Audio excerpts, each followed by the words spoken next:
One of my favorite picks from the Raiders draft class is third round pick Darien Porter. This guy is a freak athlete, 6'3", 4'3" speed, making a transition from receiver to cornerback, so he's very limited experience. This is a on-brand Pete Carroll pick.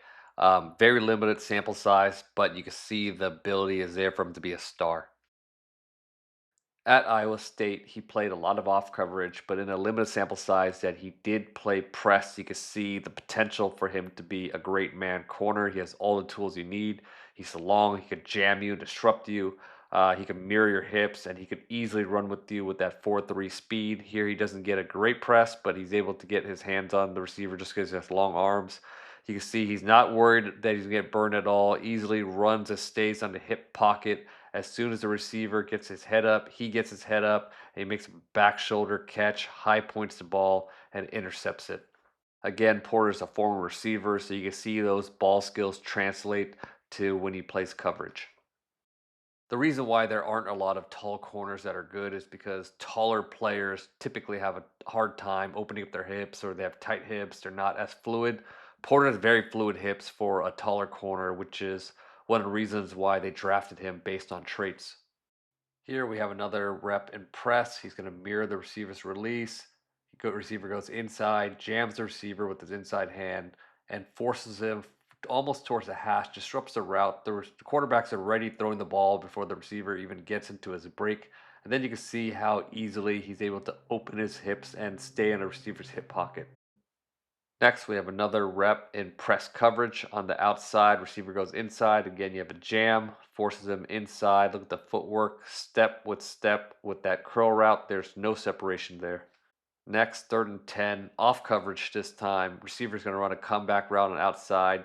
He's going to backpedal, open up his hips, but he's still patient as the receiver drops his hips. He drops his hips. He's right there, and he's going to force the quarterback to throw the ball behind the sticks. He almost makes a breakup on a pass, but doesn't quite get it, but he stops the receiver 2 yards short of the first down marker.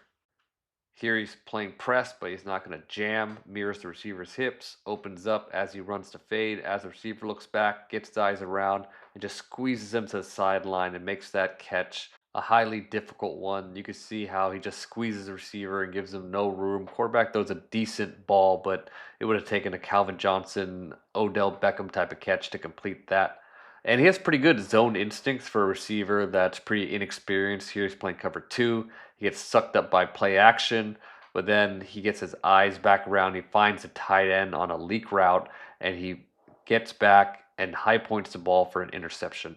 And having pretty good zone instincts is a good sign that he can continue to improve, because for an inexperienced player, you don't want to see him all over the place in the zone because it takes so long to teach a player to get a feel for how to play zone. I think he has a natural feel for it. Obviously, he still has to learn how to make his reads, play different coverages, but it helps that he kind of has a natural feel for zone.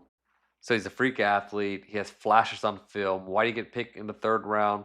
Well, right now his Achilles heel is tackling. He's not a very good tackler. He's not very physical, but hopefully that's something that could get better as he gets bigger. At least that's what the Raiders hope.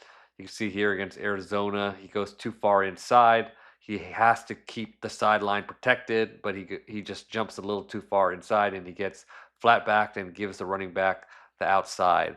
So plays like that is worrisome. Can he become a better tackler as he gets bigger and a little bit more experience? Maybe. But if he becomes a star in coverage, you can live with some shoddy tackling. A very extreme example of that is obviously Deion Sanders.